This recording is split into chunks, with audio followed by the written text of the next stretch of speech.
देश के यशस्वी प्रधानमंत्री माननीय मोदी जी के नेतृत्व में जो देश को विश्व गुरु बनाने का यज्ञ चल रहा है, उसमें हम भी अपनी एक आहुति देना चाहते हैं। और विश्व के सबसे बड़े परिवार भारतीय जनता पार्टी का एक हिस्सा बनाने के लिए अपने जनपद के गौरव माननीय सुरेश खन्ना जी और शानदार नेता बड़े भाई JPS राठौर साहब का और भारतीय जनता पार्टी के संपूर्ण नेतृत्व का बहुत बहुत आभार व्यक्त करते हैं, धन्यवाद देते हैं। सभा में क्या कमी थी, पढ़ना पड़ा?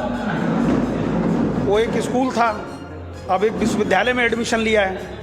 राजनीति में बहुत कुछ सीखना है, स्कूल छोड़कर अब विश्वविद्यालय में दाखिला लिया ताकि और आगे की अपनी पढ़ाई जारी कर सके। लगता है कि उस स्कूल में पढ़ाई नहीं हो रही थी सही से? कोई भी परिवार हो, संगठन हो या पार्टी हो, जहाँ पर अनुशासन नहीं होता है तो वो व्यवस्थित नहीं रह सकता और तरक्की नहीं कर सकता, ना ही वो कोई संस्था, ना ही कोई वो विद्यालय और ना ही कोई वो पार्टी। शाहजहांपुर में लोकसभा चुनाव में समाजवादी पार्टी से पहले आपका नाम आया था प्रत्याशी के रूप में, तो कहीं ऐसा तो नहीं कि पार्टी छोड़ने की वजह जो है वो यही नाम मिला?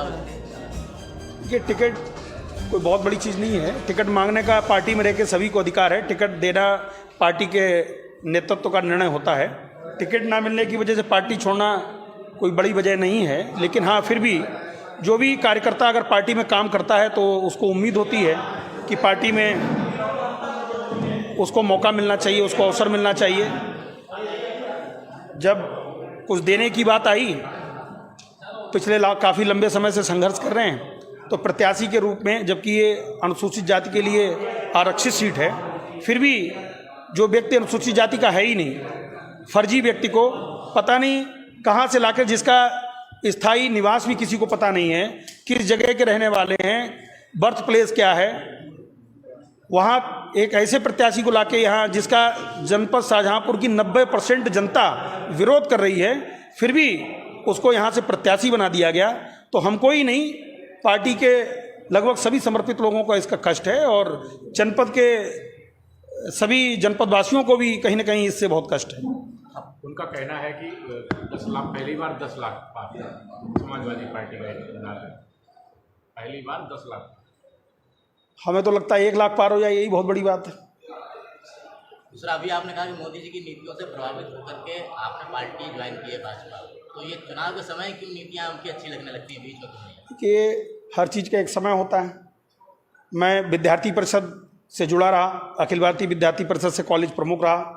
राजनीति में सब परिस्थितियां होती हैं और अभी जैसा कि मैंने बताया कि समाजवादी पार्टी में इस समय ना तो मिशन है और ना ही विज़न है। पता ही नहीं कब क्या कहाँ किसके लिए करना है, और ना ही कोई संगठन है, ना ही अनुशासन है। तमाम हमारे जैसे युवा जो वहाँ पर अपना भविष्य तलाश रहे हैं, स्वयं को धोखा दे रहे हैं, वहाँ युवाओं का कोई भविष्य नहीं है।